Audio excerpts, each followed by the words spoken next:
இப்போது அவுள் பொங்கல் எப்படி செய்யலான்னு பார்க்கலாம் வாங்க. நம்ம வீட்டில் வெள்ளி செவ்வாய் பிரசாதமாக சாமிக்கு வைப்போம். டக்குன்னு எதாவது செய்யணுன்னா அவுள் பொங்கல் ஈஸியாக செஞ்சிடலாம். வாங்க இப்போ அவுள் பொங்கல் எப்படி செய்யுதுன்னு பார்ப்போம். இப்போது அவுள் பொங்கல் எப்படி செய்யலான்னு பார்க்கலாம். இப்போ ஒரு கப்பு அவுள் வச்சுருக்கேன். இதை ஒரு பவுலில் மாற்றி இதை நல்லா கழுவிட்டு ஊற வச்சுக்கலாம்.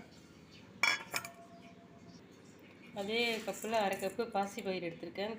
பருப்பு லைட்டாக ஒரு சட்டியில் ரோஸ்ட் பண்ணிவிட்டு இதையும் வேக வச்சு எடுத்துக்கலாம். லைட்டாக வறுத்துக்கணும். இப்போது நல்லா லைட்டாக வரப்பட்டுடுச்சு. இதையும் இப்போ கழுவிட்டு ஒரு பக்கம் வேக வச்சுக்கலாம். இப்போ அவுளில் தண்ணி ஊற்றி நல்லா கழுவி வச்சுக்கலாம். கொஞ்சம் நாள் ஊறட்டும்.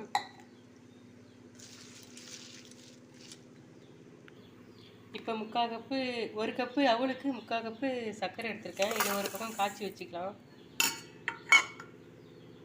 இதில் கொஞ்சமாக தண்ணி ஊற்றி காய்ச்சிக்கலாம்.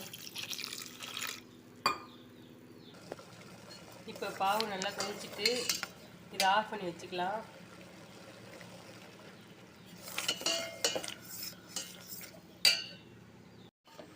இப்போ பயிர் நல்லா வெந்துருச்சு. இப்போ இதில் இந்த அவுளை எடுத்து நம்ம இதில் போட்டுக்கலாம். இப்போ நம்ம கழுவி ஊற வச்சுருக்கிற அவுளை இந்த பாசிப்பருப்போட சேர்த்து நல்லா கிளறி விட்டுக்கலாம்.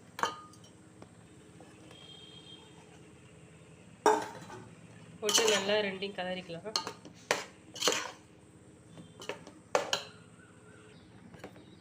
நல்லா கிளறி விட்டுட்டு நம்ம இப்போ காய்ச்சி ஆற வச்சுருக்கிற அந்த பாவை இதில் எடுத்து ஊற்றிக்கலாம்.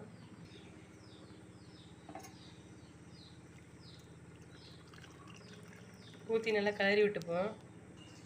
சும்மா ரவுண்டு கொஞ்சோண்டு உப்பு போட்டுக்கலாம் டேஸ்ட்டுக்கு. ஏலக்காய் ஒரு 3 ஏலக்காய் நசுக்கி போட்டிருக்கேன். போட்டு எல்லாத்தையும் நல்லா கிளறி விட்டுக்கலாம்.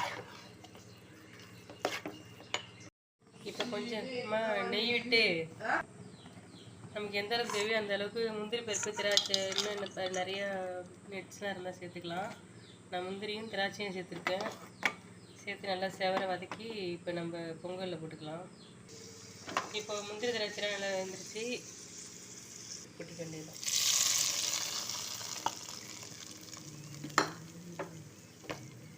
உங்களுக்கு எந்த அளவுக்கு நெய் தேவையோ அந்த அளவுக்கு நெய் போட்டுக்கலாம். அவ்வளோதாங்க, அவுள் பொங்கல் ரெடி. நீங்களும் இந்தமாரி செஞ்சு குழந்தைங்களுக்கு கொடுங்க.